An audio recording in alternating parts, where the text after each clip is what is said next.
Welcome to the Germinate podcast, where agriculture, business, and innovation take root and thrive. I'm Joe Sampson, and with nearly 2 decades of experience in agricultural equipment and scaling businesses, I'm here to bring you actionable insights, inspiring stories, and strategic advice.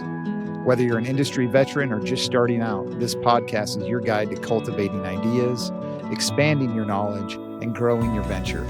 So let's get started and germinate your path to success. How many networking groups have you joined that meet a couple of times a year and fizzle out? I know a lot of us have. That is why we are creating the Momentum Networking Group. It's going to be led by myself and Mr. Jeremy Kredeke of Syngenta's digital strategy team. Our monthly virtual sessions are going to bring guest experts to help you grow and drive results to your company. Connect, learn, and build momentum together. That is the exact idea of the Momentum Networking Group. Sign up today at embosales.com/events. That's www.embosales.com/events.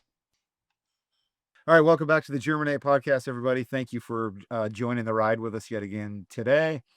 We're recording this on October 2nd around 9 o'clock in the morning. I want to start off real quick by thanking some sponsors. GBGI, gbgiusa.com is the website. We appreciate those guys for coming along with us. Really, it couldn't be made. This podcast couldn't be made without their support and other support. And if you're looking for all things, planters, aftermarket parts, as well as some of the hubs, to the OEM space, definitely look GBGI USA up.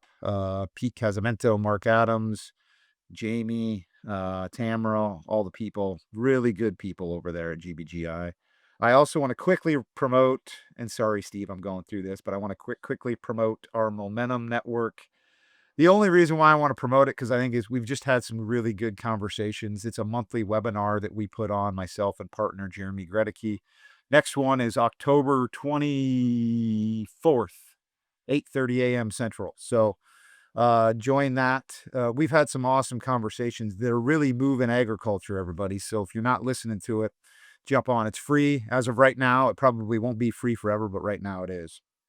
Okay, on to today's guest.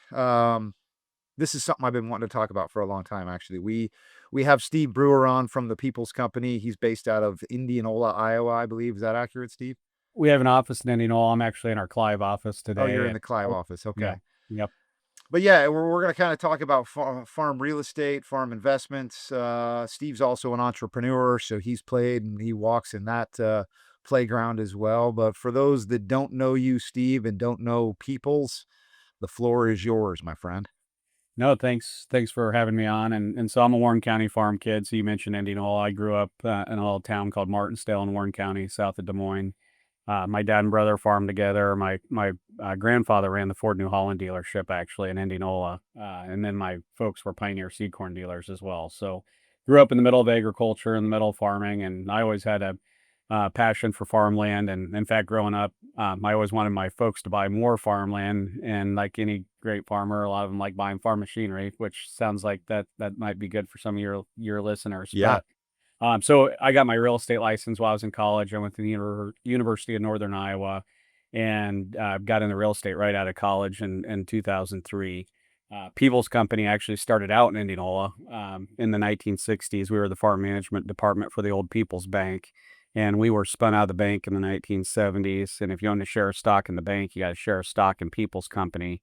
And it was ran as a mom and pop real estate and farm management business that served Central Iowa from 72 to 2002. And so when I came on board in 2003, that's when we really started to transition our business from a Central Iowa-based farm management and real estate brokerage business to the platform we have today, which has been quite a journey. We've expanded. We work in 35 states around the country. We have 27 offices that handle agricultural farmland transactions all over the U.S. So we've got an office in Walla Walla, Washington that serves the Pacific Northwest. We've got a couple offices in California that serve that West Coast market. Several offices throughout the Midwest, an office up in Michigan that serves the Lake States, and then some offices in the Southeast United States, Mississippi Delta region. And everything we do is farmland related. And so anything from wine grapes in the PNW to almonds and pistachios in California to rice and cotton in the Delta and corn and soybeans in the Midwest. So a lot of diversity to what we get to work on. So when you say farmland ready, you're more or less, mm, I don't know if you're buying, but you're selling. You're helping broker farmland, right? Yeah, I kind of think of us as a marketplace. So our brokerage business handles about $1 billion of transactional work annually. So we're doing auctions and listings and helping people, monetize their farms when it's time to have a sale. Our farm management business, we manage farms in 25 states. So we're doing the leasing and sometimes we're custom farming and direct operating the assets. And then we do appraisals as well, which is, a lot of work for banks, trust departments, institutional investors that are valuing their assets. And then we've got an energy management business in Tulsa that works on both oil and gas leases, but then renewable energy leases, which is a big part of farmland today.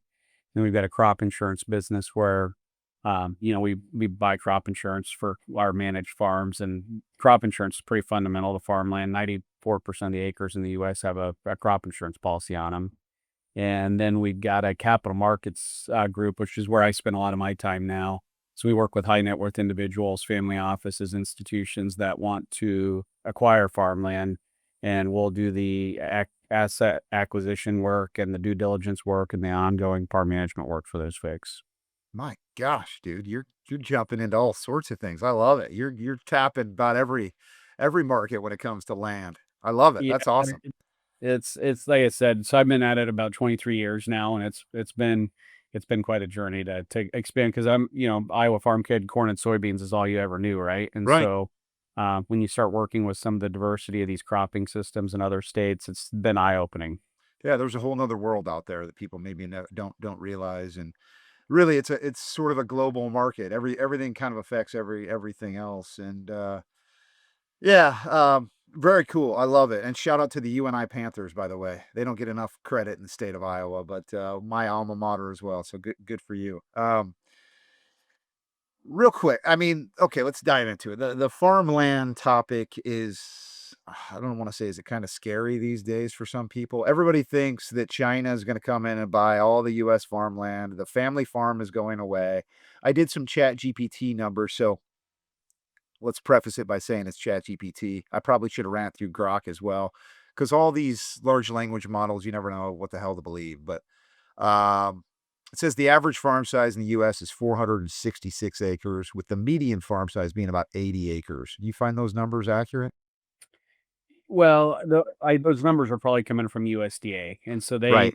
they look at what a farm is a little differently than maybe how you and I would look at a farm. So those numbers are accurate because they are what they are. But I wouldn't say that's the average size farm when I think about a commercial farm in the U.S. Yeah, I bet. And is it a tough question right off the bat, but is the family farm, the 80-acre guy, the 160-acre family, is that slowly becoming a thing of the past?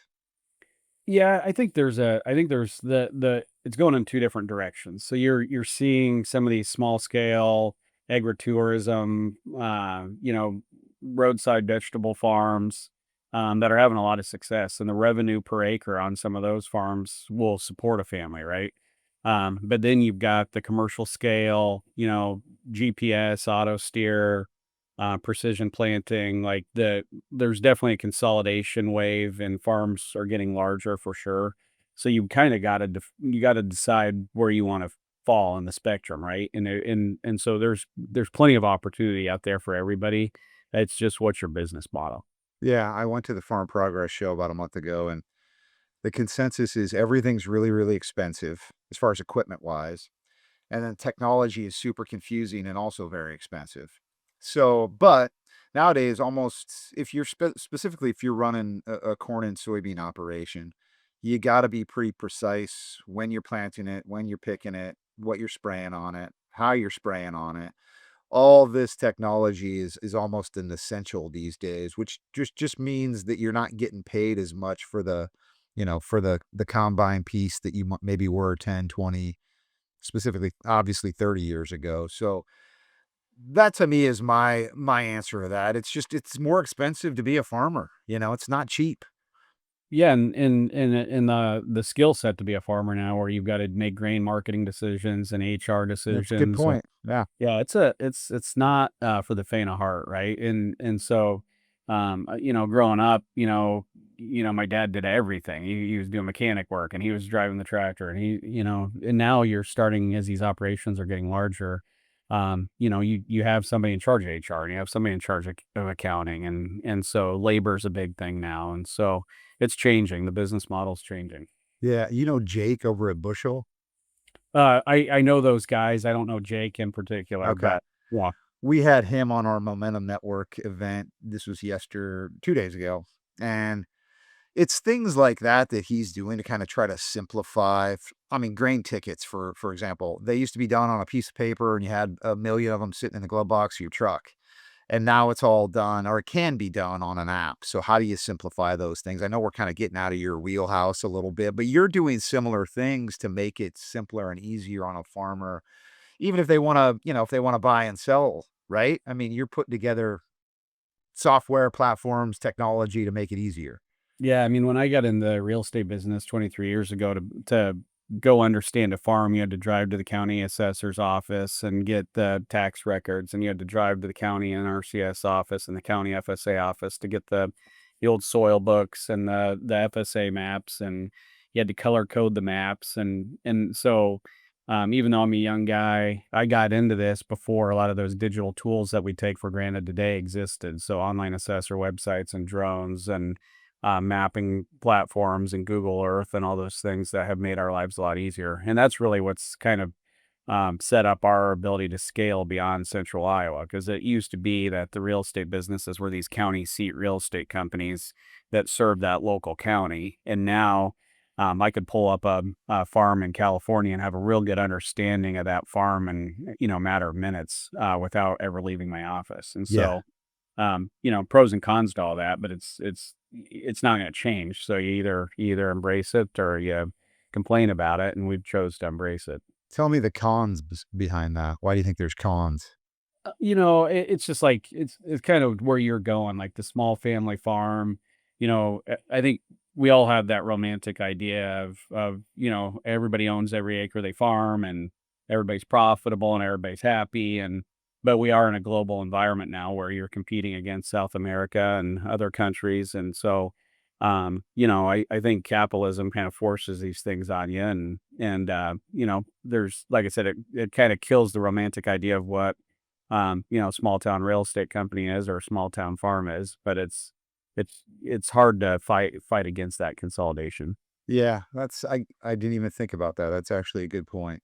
There is the guy or gal or family that has a small little farm that just says, "I just want to make it like my grandfather did or his dad did." And you have to evolve and change and kind of dive into innovation and technology to make sure that you're staying on the forefront of all these changes. I think nothing's moved faster towards technology than agriculture the last 5 years. It seems crazy now, some of the things you can do on a farm. It's pretty wild. So you'd mentioned our technology platform. We developed a toolkit called FarmWorth, and so we've got all the property data in all 50 states in there, and we've got the RMA actuarial yield data from crop insurance. We understand what T yields are and expected revenue, and so when you think about putting all that together, and you introduce AI to that, you can start to think about coming to our website and saying, "Hey, show me all the farms in the U.S. that." Are in a county where the expected corn yield is above 200 bushels per acre and the average land value is below 9,000 an acre. Show me what's for sale.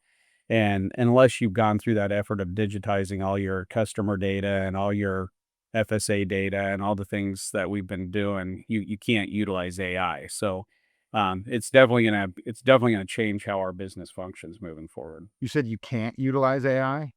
And not unless you digitize your information, right? So we've been working through this for probably 5 or 10 years now of just getting all of our data digitized, and Mhm. and we were doing that because that was the right thing to do, but I didn't we didn't start thinking we're gonna digitize all this because we know AI is the endpoint, Yeah. but all of a sudden AI shows up and you're like, "Wow, I I can actually leverage AI now because I've gone through this effort of digitizing our information.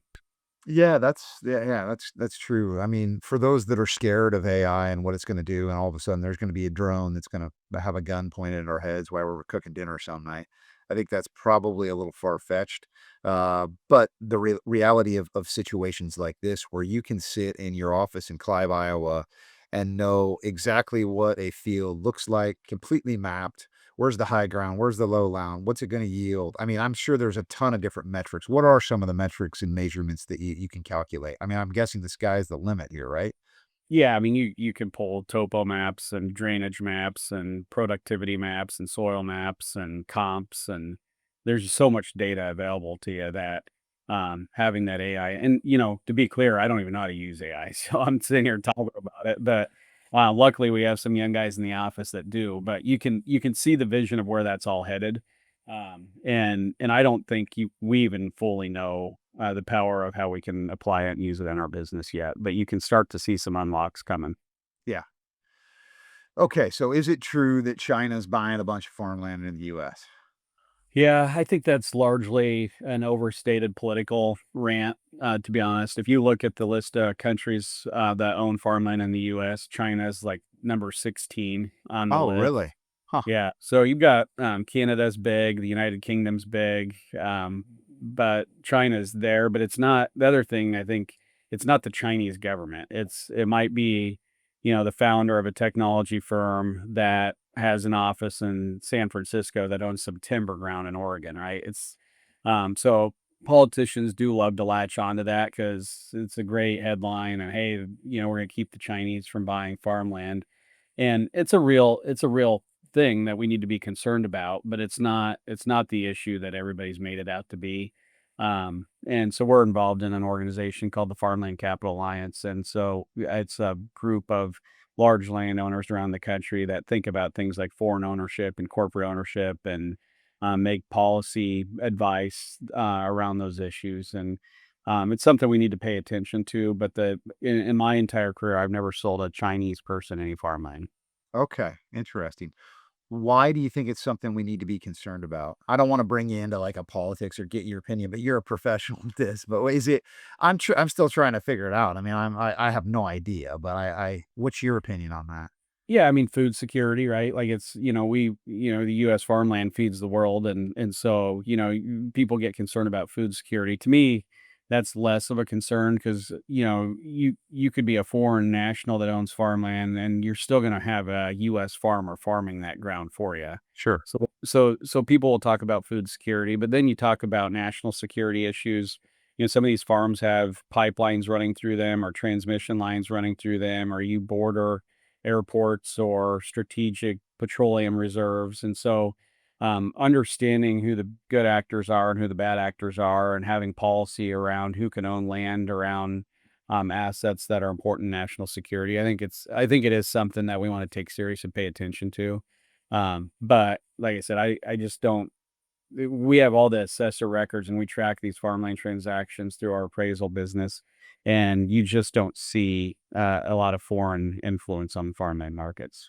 Yeah, it's sort of like anything that we see. You can go down rabbit holes on social media, and all of a sudden, the US farmland's gonna be owned 80% by China the year 2030 or whatever stat you can see. And this is proof right here from a guy that does this day in and day out and has for 25 years that is all just a bunch of, I won't say it, but you guys know what I'm gonna say, a bull and a whatever comes out of their rear end. I think No. that's probably a more accurate way to put that. Uh, so in the transactions that you guys do, is it still primarily one family selling to another family? Is that still probably a huge percentage of transactions that are going on, or are there buying groups, or have you seen some trends there lately that are different than what they used to be when you first got into it? Yeah, so there is more outside capital coming into farmland. There's no question about that. But when you look at our transactions, about 70% of what we sell sells to farmers, and Mhm. so they're still the predominant buyer, and if they want to own something, they get the most aggressive buying it. And you'll hear about outside capital coming in and running up prices. But again, when you think about outside capital, it's usually smart money. The reason that they have money is to begin with to invest in farmland is they're prudent, smart, sophisticated folks. And so I've always joked around. I've looked for dumb money in my entire career, and I haven't pulled any dumb money yet. Uh, most of the outside capital that is coming in, it is generally informed and generally has a strategy and is not overpaying for farmland. They just want the diversification that farmland offers, and so that's why the investment community. The reason you like farmland, it's non-correlated with public equities, so great diversification, and then it's positively correlated with inflation. So if you believe we have inflation, which we're in that environment right now, then farmland. If you look at a chart of farmland and inflation, they look identical, Hmm. going back a long period of time.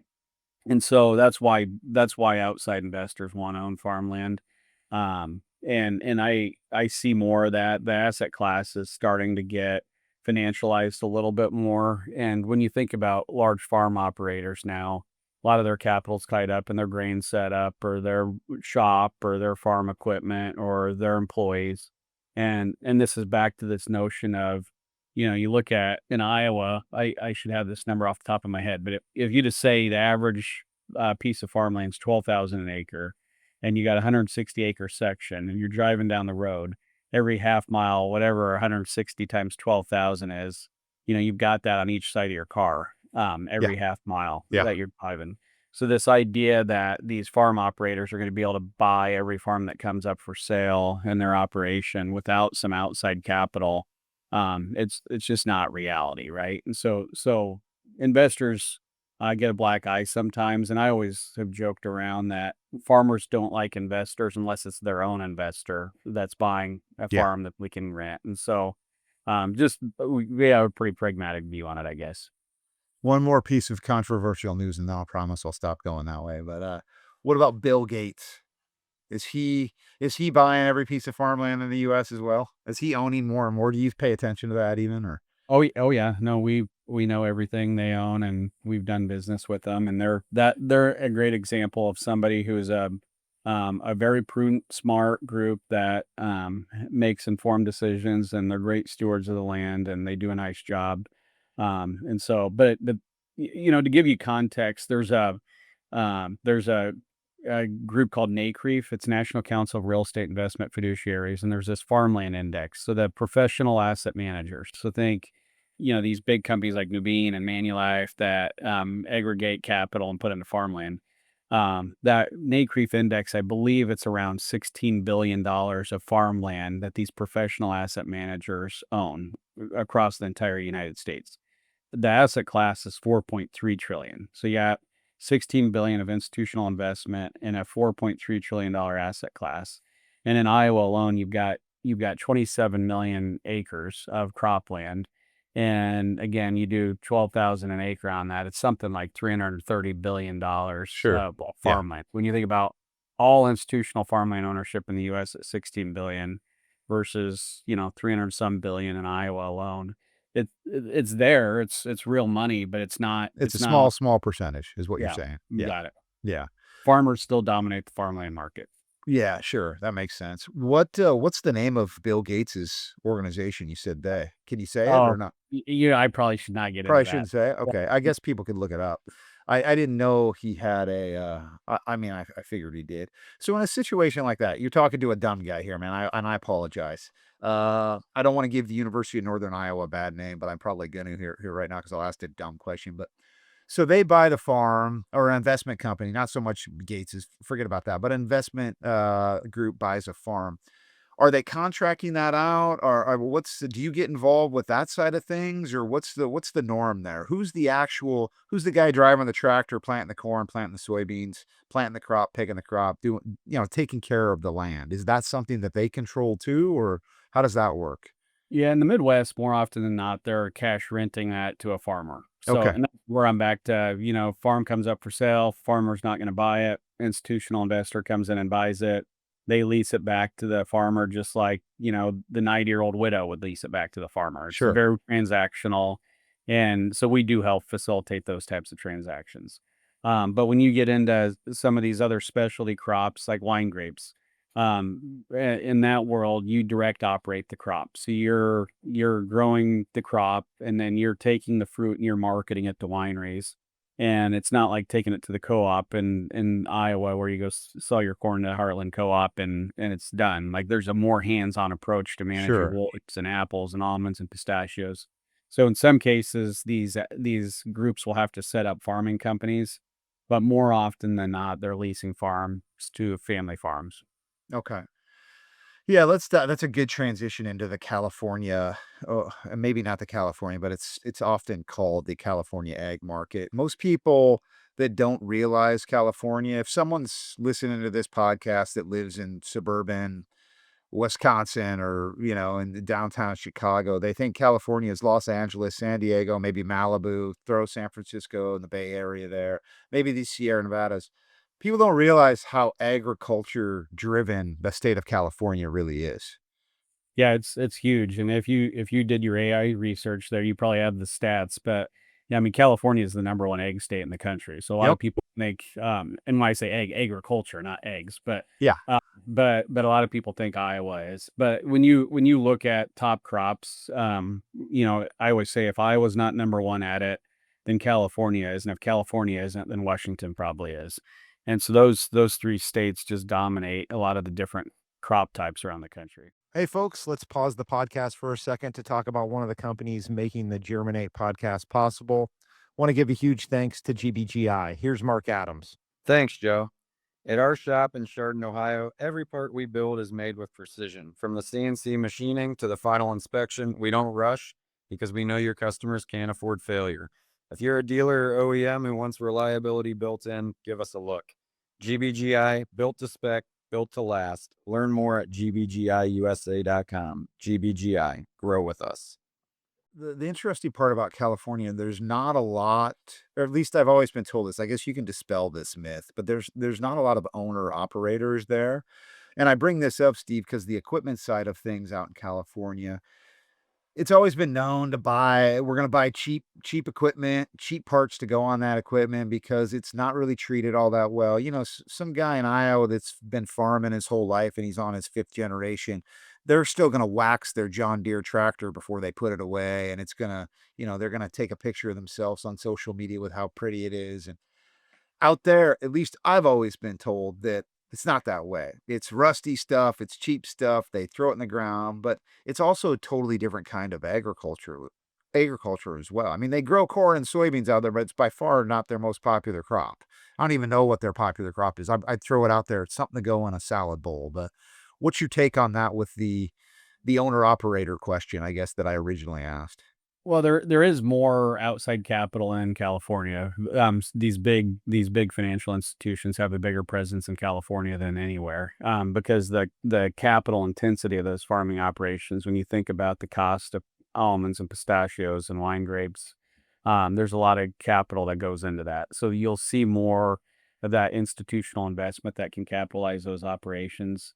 But I don't know if that's been my experience that when I'm out there, I mean, the operations I've seen are very large and sophisticated and, well managed. And I know a lot of great family farmers out there that take a lot of pride in their stuff. So I'm sure there's plenty of examples of that, but that hasn't necessarily been my experience. Yeah. But if you do have more outside capital where it's like hiring somebody or, renting a car at the airport, you're probably not taking quite as good care of that as you are your own car. So if you're working for a outside group that owns these assets and you're running the combine, you might not care about it quite as much as my dad would Yeah. in Iowa, right? So there's probably some merit to what you're saying, but most of the groups we interact with are there's great local farm families that are managing them, and they're smart, sophisticated folks. Nice. You're dispelling myths. I love talking to you, man, because it's like finally some education getting to me instead of years of brainwashing for whatever, who knows what I've been hearing. But um well, talk about your entrepreneurial journey, man. You're now you have 20, you said you had 27 offices throughout the country. And the number 35 keeps poking up, but I didn't write that down. What was 35 all about?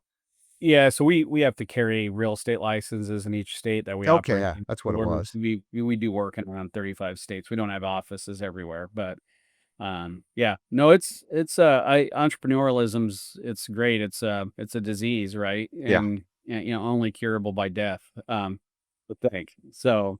It's great being an entrepreneur, but you get that bright shiny object syndrome too, and so you're always chasing the next thing, and so Dude, do I ever hear that? My gosh, I gotta watch it. It's yeah, I hear you. Sorry, I didn't mean to yeah, interrupt. Keep yeah. going. Well, maybe we could share therapists, but Yeah, yeah. so yeah, I mean, I love what I do, right? And so you're just constantly like chasing, like, okay, could we think about this that way, or could we do this? And farmland, yeah, yeah, I always say it's the greatest asset on earth, and U.S. is the best farmland on earth, and I live in Iowa where we have the best farmland in the U.S. and you can't do anything without land. Everything starts with land. So whether it's a data center or it's a residential subdivision or it's a wind farm or it's battery storage or whatever it may be, it all requires land. And so when you're in the land business, like you just get around these other entrepreneurs as well, and you hear their business ideas. And the entrepreneurs that I get to hang around with, I've said I get to hang around with people I don't deserve to hang around with, and Mhm. drive around in trucks with people, because once you've achieved all else in life and you've maybe exited your business and you have a $500 million exit, a lot of these guys are deep down rural America folks, and they want to go hunting and they want to own farmland, and so you get to spend time with a lot of entrepreneurs as well, that have been very successful, and go drive around and look at farms with them, which it just inspires you and fires you up even more. Yeah. And it's that pride of ownership, right? There was that country song 2, 3 years ago about buying dirt and Yeah. throwing a little money in the plated church and, something about your family tree. It's a great song. I can't think of who sings it, but, I'll put it in the show notes. But it's true, man. Own a little piece of dirt and feeling that pride and that ownership is it's sort of unexplainable. I mean, the way I look at it, it's kinda like a God thing. He's a hard guy to explain too, but you feel it, you feel it when the presence of it. And similar to that, standing on a farm, it's like that pride sort of oozes out of a lot of people that own farms. You feel it around them. They take pride in it, and they know every square inch of it, and where the low spots are, where gosh, that pesky area over there is always collecting that damn rain, and I can't figure out a way to drain. It's that feeling that you're chasing, I think, That's the American spirit in all of us. Yeah, I think during COVID, a lot of people discovered farmland. We saw people that never thought about farmland or looked at farmland started calling the office, because the idea that you can hike on it, you can walk on it, you can hunt it, you can fish it, you can grow food on it. The non-financial benefits of farmland, I think, is something that people have started to really understand and appreciate more today than ever. And then Yellowstone comes out, and of course this whole notion of, like, the journey that you can't own farmland in a lot of countries. It's like a land lease with the government. Sure. And so the fact that we do have the best farmland in the world, and then you start to understand what everybody went through to settle the land, and there's a ton of pride associated with it, and unless you own it, it's hard to understand. But I've always said there's two types of people in the world: people who own farmland and people who wish they did, Yeah. and I really don't think there's anybody else. Oh So gosh. Yeah, you're yeah. right. You're right. That's funny that you bring up Yellowstone. I didn't even think about that, but it's probably true, man. People watch shows like that and they're going, I can get, don't they have like 40,000 or 50,000 acres? I don't even know what it is, but it's a Yeah, I stupid forget what the number. number, And yeah, yeah, yeah, yeah. but no, that inspired, phones start ringing, like, "Hey, I wanna buy a ranch," and, it's amazing what a show like that does. Taylor shared it, and now he's got, Landman, I and friggin' love that show, yeah, man. It's my yeah. favorite. I can't wait for that season 2 to come out. It's coming. Isn't it November? I think it's Well, coming. yeah, it's on my calendar. Yeah, I don't right. Me too. yeah. Yeah. I love that. That show is I've said this, by no means a movie or TV snob, and we're totally or squirreling here, but that's probably the best TV show I've watched in the last 15, 20 years, man. It is so good. Yeah, well, it's real, and It's real, right. Yeah. you learn a little bit, but then it's entertaining at the same time. Right. Who knew that oil was in lipstick until Landman, right? I Yeah, didn't. I know yeah. that. Yeah, that's funny. Um, what about, uh, what about you? Going back to you a little bit with when you first started doing this. Did you ever have just a day job, a 9 to 5, or did you do this you said you went to the University of Northern Iowa. What years did you go to UNI, by the way? Yeah, well, I actually went to DMAC for 2 years, and I trained with UNI, and so um, I actually drove home every weekend and helped my parents farm, so I didn't really live the college life per Okay. se. But yeah, I was there and I graduated in 2003, so 2 years, 2000, 2 and 2003, yeah. And then, I didn't really ever have a real job. I worked for my family growing up on the corn, selling, the Pioneer seed business, and then, helping farm, and then, had the pumpkin patch and the sweet corn patch and that sort of thing. And so that was kind of what I grew up in. When I was in college, I worked at Office Max for a couple of years. Shout out to Office Max. There you go. You know what was funny though? Like, it was an intentional move. Um, I wanted to work at the pin counter because because I'm like, if somebody comes in and they're gonna buy $100 pin, then that person's probably had success somewhere, and so I was like slinging ink pins You're that high. talking pen like Yeah, ink pens. yeah, yeah, Okay. yeah. Office Max has a pen counter. They may did. I haven't been in an Office Max in a long time, but Yeah, no, I haven't either, but I remember, like, first week on the job, this guy comes in, it's like 8:45 at night, and, he's sitting there looking at pens, and he buys this pen for like $100 from me, and I'm like, "May I ask what you do?" And he said, "Well, I just gave a speech tonight and got paid, whatever for that speech, and thought I'd celebrate by buying myself a nice ink pen." And we said, "Well, what were you speaking on?" He said, "I'm a commodity trader." I was talking about corn and soybeans. And so I'm like, "God, that's incredible." And so his name was John Roach. okay. And anyhow, my dad ended up doing business with John as a commodity trader. And now John, provides advice to us on our grain marketing on the farms we manage. And so it's just kind of funny, that stuff works. Yeah, so you intentionally choose to go to the because right, who buys who buys $100 pen, you know? That's a different breed of person, but to just celebrate after a nice speech, they probably got paid a significant amount of money to go buy a pen, you know? I can see going to the bar and having a drink or, you know, I don't whatever, doing whatever you wanna do after that, but yeah, that's intuition, man, that's wise thinking out of you, I like it. Yeah, so it's, that's the only job I ever had. I was employee of the month there a couple times, so I was Attaboy, proud good of for that, you. yeah, Yeah. yeah, You yeah. still got the plaque or I've got the little badge, yeah, yeah. yeah. I show up for my kids once in a while. I still have we were cleaning out our storage room, and I used to work for a company called Business Publications Corporation on media. We were like, there's the new TV show on Peacock called The Paper. We're talking about that, but it's sort of a spinoff of The Office, but it's regarding a newspaper. It's exactly where I worked in the late 90s, early 2000s. Similar concept. But I was the employee of the month a couple of times, like 3 or 4 times, and I still got it's a piece of paper in a cheap plastic little filmy one of those film, whatever they call them to frame, picture frame, but I still got them. They've survived, 25 years of storage boxes, but Well, hey, that's awesome you still have it. I mean, it was important, right? at the time it was. At the Yeah. time it was. You realize in a hurry that those things aren't important anymore, but, so anyway, you're at Office Max.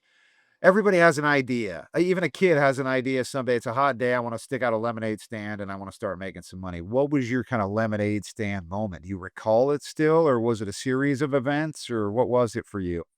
Yeah, I mean, my parents, yeah, set up the sweet corn business for my brother and I, and so we grew up, raising sweet corn, and that dominated a big part of our summer. And so we were going around to farmers markets, and we had quite a following. It turned into we probably had 10 acres of sweet corn at one time, and, it was a nice business, That's a honestly. fun little life to throw it in the back of your truck and drive into the farmers markets or on the curb or wherever, right? Yeah, no, and you meet people again that, have been lifelong friends that you met doing that, and same thing with the pumpkin business. And so, that I was driving home on the weekends and putting pumpkins on a trailer and had a Yep. mailbox on there, self-serve, and, emptying the mailbox out and getting some beer money and then going back to college. And Yeah. so anyhow, so that would have probably been The first thing, and that's actually what led to my first real estate deal.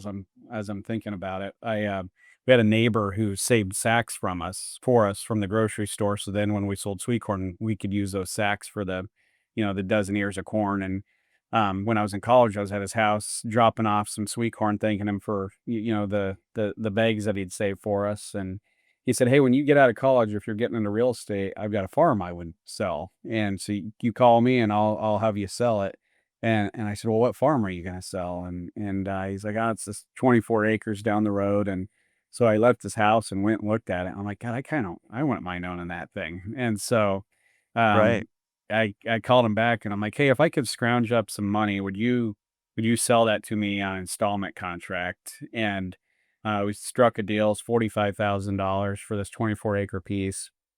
And I'm in college, dating my now wife, girlfriend then, and she had more money than me. And so we pulled our cash together and bought it on an installment contract with no idea how we were going to make the next year's payments. And then I planted pumpkins on it, and we were able to figure it out the next year. And What's that so conversation like to talk to your girlfriend into buying a 24-acre farm? I mean, I bet that was a I'd like to be a fly on the wall on that conversation, man. I bet that was yeah, awesome. she was all for it. I don't know if our parents thought it was a great idea, Right. but, Yeah. Yeah. no, it worked out. That's super cool. I love it. And then just from there, kind of, hey, Steve did this deal, and an installment sale like that. That's kind of a unique way to buy things still to this day, but it can be a win-win for everybody in certain situations anyways. But Yeah, then no, 100%. He was able to help me get into it, like, a bank would have never approved me to do it, right? right, you're a kid, Yeah. you're a college Yeah. kid, probably dead broke, probably in debt, and yeah, no way. Yeah, absolutely. So that spawned you to doing more and more, and it just kind of continued to grow and cycle through the years, right? Yeah, no, it's yeah, the thing about farmland is that I everywhere I go, I fall in love with farmland, and you go to these different parts of the country, and it's like, "God, this is a really cool spot. I wouldn't mind owning a little something over Yeah, here." right, right. Yeah, it's and getting that first piece is kind of you start to build a little equity and you make a little money on that deal and roll that in the next deal and you just kind of build it out from there. That's a cool story, man. And before we leave, you've also got a cool story kind of in the wine industry. Talk about that and how I'm guessing you were out in California. In fact, I think I even see a box of wine behind you. I could be wrong. It looks like a box of wine. Yeah, Is that what yeah, that is? Yeah, okay. Yeah. that's a funny story on that one. No, this started when I was handling a real estate deal out in Walla Walla, Washington in 2016. Family came to this event we host in Iowa called the Land Investment Expo, and they had this 6,000-acre asset in Walla Walla that they wanted to sell, and they believed it should be developed into wine grapes. And back to just kind of being too young and dumb to know better. I take the bait and I go out there and I'd never been to Washington State, didn't know anything about wine grapes. And it was a dryland wheat farm that had this water right that they thought could be, spread across the property and developed in the vineyard. So we took the project on and we ended up having a really successful outcome and got it sold to a group from San Francisco. And if you drive out there today, there's 500 acres of grapes planted on this thing. And Awesome. and through that whole process, I had to really learn the wine grape industry and understand, slope, aspect, elevation, growing degree units, how it all works, and what makes a good site from a bad site, and where do you want to plant Cab versus Merlot versus Pinot and that sort of thing. And the family had a consultant on that project who goes by the name Dr. Dirt, Alan Busaka. And Alan told me, he's like, "Hey, I got this property over around Hood River outside of the Portland area that I need a partner on. And, would you be interested in taking a look at it?" And so I flew into Portland and went over to Hood River and I get on this vineyard and it's got Mount Hood in the background, Mount Adams in the background, Columbia River in the background, and You're screwed at that point. You're like, this is God's country. This is a postcard, right? Yeah. 100%. Yeah. So I'm like, "Hey, I'm in. Let's do it." And then I learned a lot of life lessons after that, and understand how hard the wine business is. But the vineyard had a disease called phylloxera that slowly kills the plants in production, and so we ended up replanting the entire vineyard. which was a really big expense and, like I said, a life lesson. And Alan called me one weekend, and I answered the phone. I'm like, Alan, what are you doing? Calling for money? And he said, in fact, I am, Steve. And I said, that's all this wine business is good for is capital calls. I said, I'm shocked nobody's ever named a wine capital call, and that's what led to this wine brand we've created called Capital Call. And Oh, so that cool. I love it. Yeah. yeah. That wine behind me is our cash flow label, and we have a margin call label, and so it's the curse of entrepreneurialism again, right? All right, I can figure that out. And Yeah. so we've got a couple vineyards out in Oregon and a tasting room in Walla Walla, and we're all in on it now. Oh man, you'll have to send me a bottle of wine, and I'll have to try it. But what, eh, for those that don't know vineyards, man, if you have to start over, it's a not only is it expensive, it's also a hell of a lot of time, right? It takes years for these things to mature and start producing actual wine grapes, right? Yeah, 100%. So yeah, it is expensive, and then it's 3 years from when you plant to when you get your first crop, and even your first crop's not a full crop, and it's not necessarily the quality you're going for. And so to walk you through the timeline, what's crazy about it, is you've got that 3 years to get into production, then you harvest your first crop, and then it goes into barrel for, roughly 18 months in barrel. And then once you bottle it, we're getting ready to release our 2022 vintage right now, here in October. So it's been in bottle now for 3 years Yeah. before you monetize it. So you got the 3 years for the grapes, call it 2 years for barrel, and then another 2 years in bottle. And in the meantime, you've had to call the shot on your 23 vintage, your 24 vintage, and your 25 vintage, and get all that inventory before you ever know if anybody's going to buy the bottle of the 22 from you. Yeah. And so it's just a crazy business. And I didn't fully internalize that when I, said, yeah, I'll get in on this deal with you, Wild. Yeah, Yeah. that is I always tell people, get into the vodka industry because nobody cares what it tastes like. You just gotta have fancy marketing behind it, and everybody buys vodka. I mean, look at Grey Goose. They say it's French, French water from the Alps, and it's 700 times distilled, and it's like, yeah, but it's vodka. It's odorless, colorless, and tasteless. Who cares? People make tons of money on that stuff. Yeah, I agree. The wine thing's tricky, but that's what kind of sucked me into it is when being a farmland guy, the Alan, Dr. Dirt had these 3 bottles of Syrah that he made, and they were the same grape clone, the same farmer, the same winemaker, same barrel program. Only thing that was different was where they were grown. And so you have these 3 bottles of wine that are identical in every respect except where the grape was grown, and you drank them, and it's like, my god, they all are unique and different. Yeah, And that's when and when I always like Syrah because I feel like it's like you can almost taste the soil. They call it terroir. And so that's I got hooked. And just because it's farmland, and it's location, location, location, and sure. it's marketing and all these things, and it's patience, and it's just quite a thing. And then you go through all that, and there's nothing better than opening up that bottle and sharing it with somebody and talking about the war winds that you went through to get to it. And Oh my so g I can imagine. It's kinda like hunting and eating which is such a rewarding experience. But I gotta believe it's similar to that, and wine is one of those, not everybody can master it, and it's the mastering of it. And I've always heard that about Pinot grapes, Pinot Noir, however you say that. The movie Sideways sucked me into Pinots. Have yeah. you seen that movie? Yeah, Yeah, no, it's a great movie. Uh but what is about a Pinot grape again? Tell me the process behind that. Only certain places in the world can grow them, right? well, there's different. You can grow grapes anywhere. I mean, we grow grapes in Iowa, but it's like where does it grow best? And Pinot does better in a cooler climate. So in the Pacific Northwest, the Willamette Valley is where they grow a lot of Pinot, kind of south of Portland, and that it's got that cooler climate, and so people love the Oregon Pinots. But where we're at in Walla Walla, it's a warmer area, and so it takes around 3,200 growing degree units to ripen a Cab Sauv grape.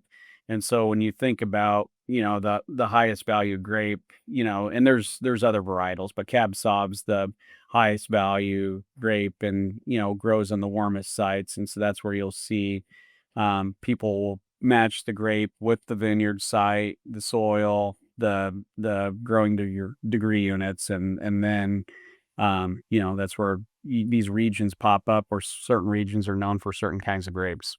Yeah, I can have an hour-long discussion on this. I love this topic because it's such an interesting way to, you know, start a process, and then the end unit is this bottle, and there's so many different types of wines, and, it's like the guy that goes to a fancy restaurant, and the waiter says, "Okay, pick out a bottle for your table." You're like, I always stick to Oregon. I always stick to Pinots. Sometimes I'll stick with some Cabs. I don't know. You got any tips on that before we close here? What should we look for? You know what? I've got the drink wine with a lot of people who have great palates. I don't have a great palate. I know what I like, Yeah. and like I can't tell you anything unique when I drink it. I just know if I like it or not. Yeah, right. And I'm biased to the Pacific Northwest, obviously, because I spent a lot of time out there. I was in Napa last week, and hit quite a few wineries while we were in Napa. And what I'll tell you is we hit some great wineries and some names that you would know very well. And I can't help but compare what we're doing in Oregon to what they're doing in Napa Valley. Your vineyard ground in Napa Valley is in that $400,000 to $500,000 an acre range. And so I'm sitting there picking people's brains, like, how many tons per acre are you getting? And they're growing around 4 tons per acre. And so a lot of them have contracts for the fruit, that, call it 10,000 a ton, so $40,000 of revenue. And their farming costs are probably in that 10 to $14,000 an acre range. So that's your economics. But what's happening is there's been way too much overproduction of grapes. When capital is cheap, people are planting a ton of grapes, and you had the COVID boom where everybody was drinking wine at home, Yeah. and then all this fruit has come into production, and then now everybody's kind of on the health kick, right? So you've got the baby boomers aging out; they're not drinking as much wine as they had drank, and then the younger consumers drinking Trulies and seltzers, right? And you've got all this production. So there's major distress in the wine grape industry right now. So anyhow, I'm floating around Napa Valley, and we're doing the tours, and I'm like, okay, what kind of barrels do you guys use? And it's like, well, those are the same barrels we use. And I drove by the place where our labels and glass are ordered, and I'm like, all right, same glass, same label, same cork, same barrel program. Really, the only difference at all is the fruit, right? And our winemaker used to make red wine for Steg's Leap as well back in the days. I called him. I'm like, hey, I think our stuff is not only as good, maybe better than what I've been drinking in Napa this week. And the price spread between vineyard land and Walla Walla versus California, it's 30 to 50,000 an acre in Walla Walla versus 4 or 500,000 acre in Napa. Yeah, stark difference. Yeah, so then that just funnels into the price of wine. So my only tip would be, you're gonna get much more value out of a wine out of the Washington or Oregon than you're gonna get out of a wine out of Napa Valley, because you just got that expensive land priced in that bottle of wine. There you go, folks. I would agree with you. And I'll end with saying, if you've never taken a wine tour with your significant other, it's worth it. It's such a awesome experience, whether it be up in the Pacific Northwest or even Napa. It's really fun. And uh yeah, everybody should do that. But man, this is a fun conversation, Steve. I appreciate you. Thanks for agreeing to do this. And I'm looking forward to keeping our network going here, and helping each other out as well. So tell everybody how to get in touch with you, and the People's Company, and how to interact. Yeah, just peoplescompany.com. Our emails and phone numbers are all over the place on there, and so feel free to reach out if you have any ideas you want to talk about. Probably no new entrepreneurial ideas, trying to Yeah. bring any new Let's ideas, tamp but that down a bit. Yeah. yeah, absolutely. But no, thanks for having me on, and admire what you're doing connecting people, and email me your address, and I'll send you some wine. 10-4, man. Will do. And appreciate you. So, ladies and gentlemen, Mr. Steve Brewer. Thank you, Steve. Reach driven leaders with the Germinate podcast. Sponsor our show to align your brand with actionable insights and purposeful growth. Contact us today at embosales.com/podcast. That's www.embosales.com/podcast to partner and inspire our growing audience of professionals. Hey, folks, thanks for tuning into the Germinate podcast. If you found value in today's episode, be sure to subscribe, leave a review, and share it with others in the industry. And join me next time as we continue to explore the innovations and strategies shaping the future of agriculture and business. Until then, keep growing, keep innovating, and keep germinating your success.